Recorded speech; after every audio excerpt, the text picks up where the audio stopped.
Eh bien, bonne nouvelle de Jésus-Christ selon saint Marc. En ce temps-là, Jésus disait à ses disciples, « Prenez garde, restez éveillés, car vous ne savez pas quand ce sera le moment.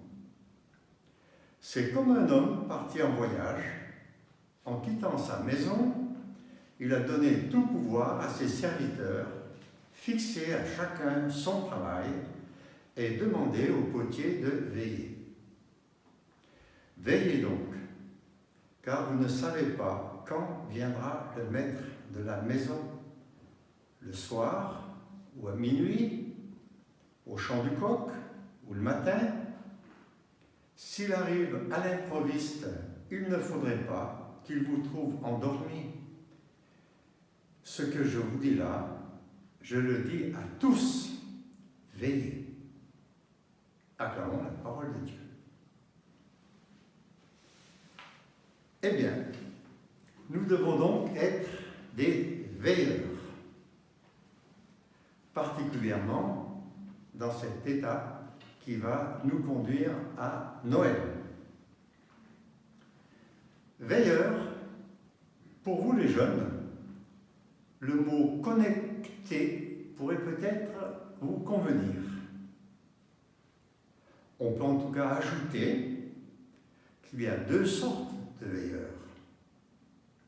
Il y a d'abord moi, personnellement, intimement, et plus largement, moi et ma famille, et mon groupe, et mon équipe, etc.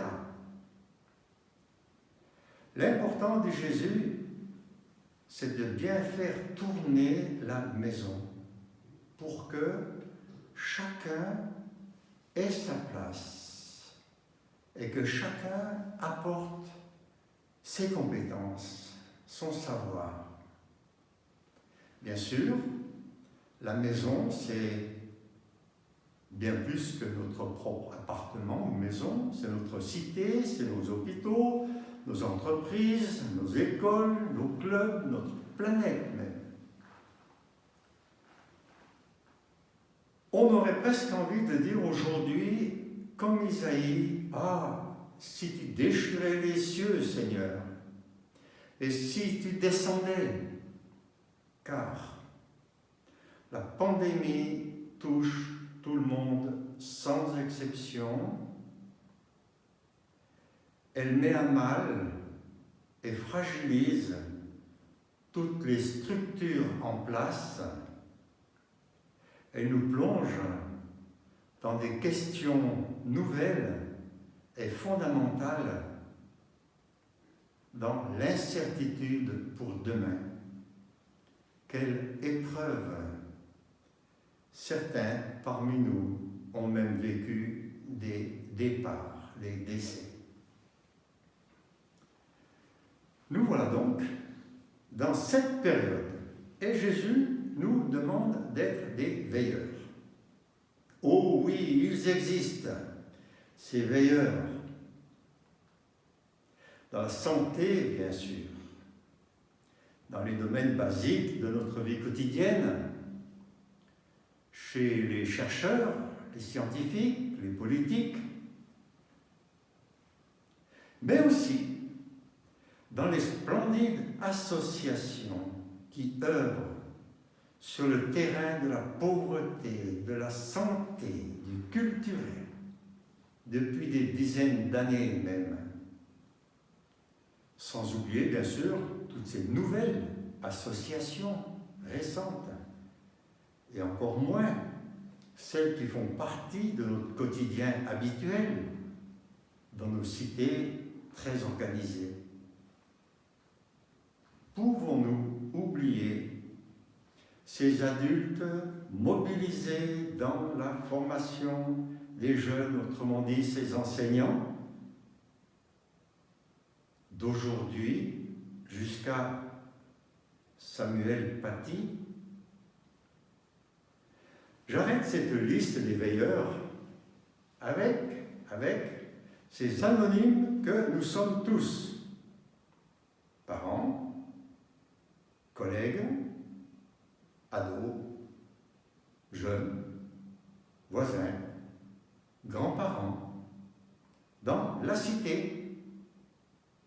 comme dans notre chère Église. Nous sommes des veilleurs anonymes, porteurs d'expériences fortes et nouvelles à prolonger. Justement, en ce premier dimanche de l'Avent, nous entrons dans cette période qui va nous conduire une fois de plus à Bethléem où Marie, accompagnée de Joseph, nous a offert son enfant, Jésus, le Fils de Dieu.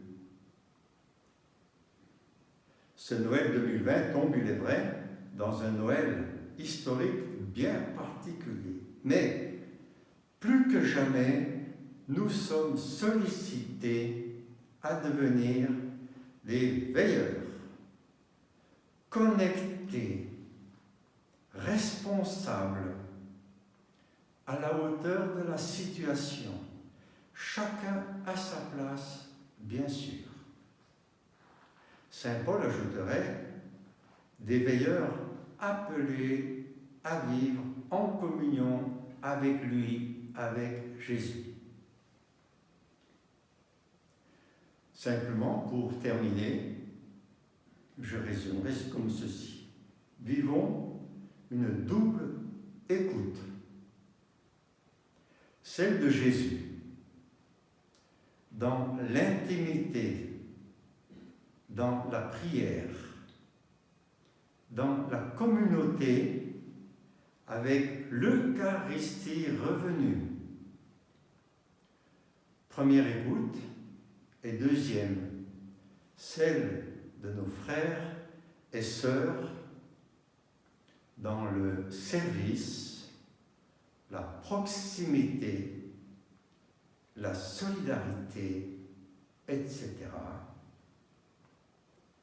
Et dans 4 semaines, nous porterons à Jésus nos petits cadeaux et nous recevrons une fois de plus, infiniment plus, le sien, le cadeau de Jésus.